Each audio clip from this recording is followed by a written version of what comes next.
like so, and that's the sweet spot. You guys hit it a little bit better than that, I hope. A juvenile investigator did speak with that student who is now saying she doesn't remember what she saw. A year's worth of events are coming to a head this weekend in one final birthday celebration. But first, what does Aiken mean to you? Still to come, the key to happiness. Officials are conducting an experiment using the iPhone. The crowd erupted in applause after that last statement. Now, the celebration happens tonight, but tomorrow it is back to work for lawmakers. She was on my hand with a leash, and I tried to hold her, and she wouldn't. She insisted on she wanted to get off, and I saw her run out to the street. And that was it.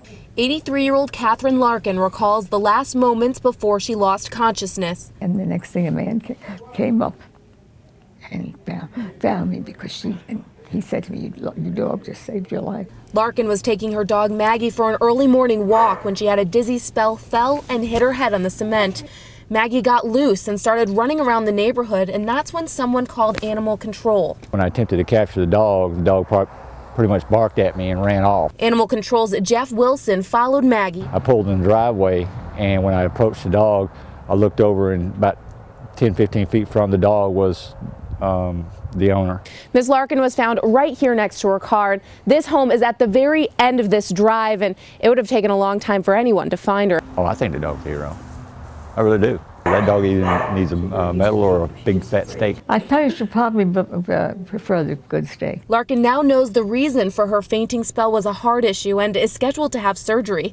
But all she's thinking about is getting back to her companion. Just how special she is. And she'll get rewarded when I get home. In Aiken, Christine O'Donnell reporting.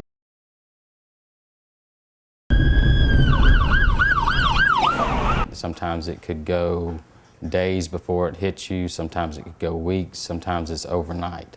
But when it hits you, generally it hits you hard. Mark Chase is a volunteer with the Couchton Fire Department. In his 25 years of service, he's been to a dozen serious car wrecks. The most recent, a crash that killed a little girl thrown from her father's vehicle. You kind of picture your own child in that situation and say, I'm glad it's not her, but I'm, feel for the family of this child. A critical stress debriefing is offered to all personnel who respond to a traumatic scene.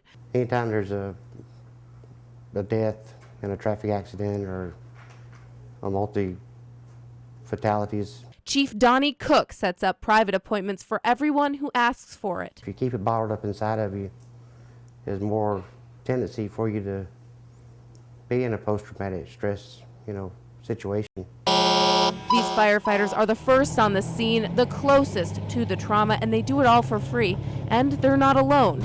There are more than 20 fire departments in Aiken County, and only 4 of them are paid. The rest are all volunteers. That means practically every small town in Aiken is run on volunteers who work day jobs, then help out at the fire department every spare moment they have. Knowing that you have done all you could to help that person, whether it ends bad or it ends good. Right up through there.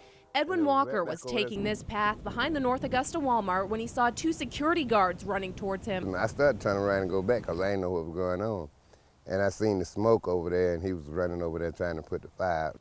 What was going on was a small meth lab explosion. This meth site is one of 8 found in Aiken County over the past month. Popping up all around the county. This undercover investigator is not allowed to show his face because of his job, but says the number of meth labs in the area is increasing. And with all the chemicals that go into making meth, exposure is a serious issue. You're looking at a very highly explosive environment. So any neighboring houses to meth labs are very likely to be in danger. He says even the smallest meth lab can leak chemicals and endanger people who live, work, or shop nearby. Some of these gases, as far as phosphine gas being released, they can be fatal within seconds.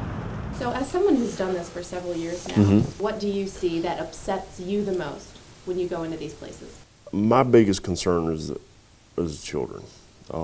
You see kids, innocent children who don't know any better, who can't make the decision to get out of that environment. Investigators say the fastest way to reduce the number of meth labs in the area is for people who suspect they live near one to come forward.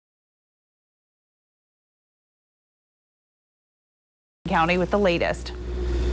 Paige, everything is calm here at Red Cliff Elementary School now, but just a few hours ago, the traffic on Atomic Road was chaotic as parents came in looking for their children, making calls, trying to find out where they were and what was going on.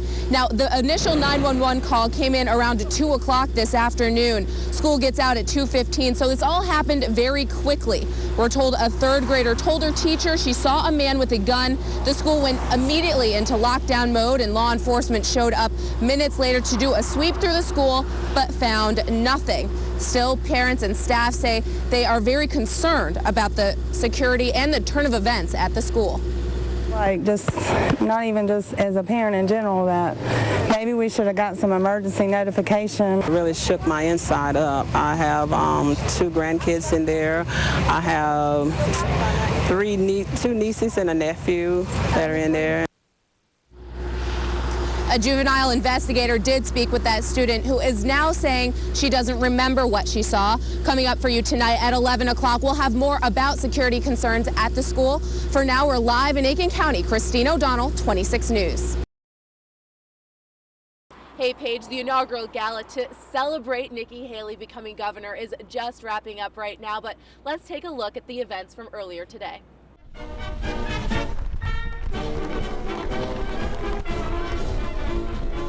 An excited crowd greeted Nikki Haley as she walked down the steps to become the 90th governor of South Carolina. And that I will. And that I will. To the best of my ability. To the best of my ability. Hundreds of people braved the frigid 20-degree temps to watch as the first female became head of state. So help me God. So help me God. I thought it was great. It's just really exciting and good for South Carolina. I'm happy for her. And it's time to get some economic development going on. Women business, women organizations, women power. I'm so happy. This man traveled all the way from New Jersey to see the first Indian American woman take office. America is the land of opportunity, and anybody, and if the folks and dedicate themselves, they can become anyone, and or they can succeed in any mission. In Haley's speech, she thanked her parents for turning her into the woman she is today. When you grow up with a mom like that, the word can't is not in your vocabulary. Governor Haley says she plans to focus on jobs, bettering schools, and turning the budget around. The success of the movement I asked you to join will be realized when elected officials are accountable for their votes, when citizen participation in government reaches new heights, and when the voice heard loudest is neither mine nor that of any other elected officials, but is that of the taxpayers of this state. The crowd erupted in applause after that last statement. Now, the celebration happens tonight, but tomorrow it is back to work for lawmakers. In Columbia, Christine O'Donnell, 26 News.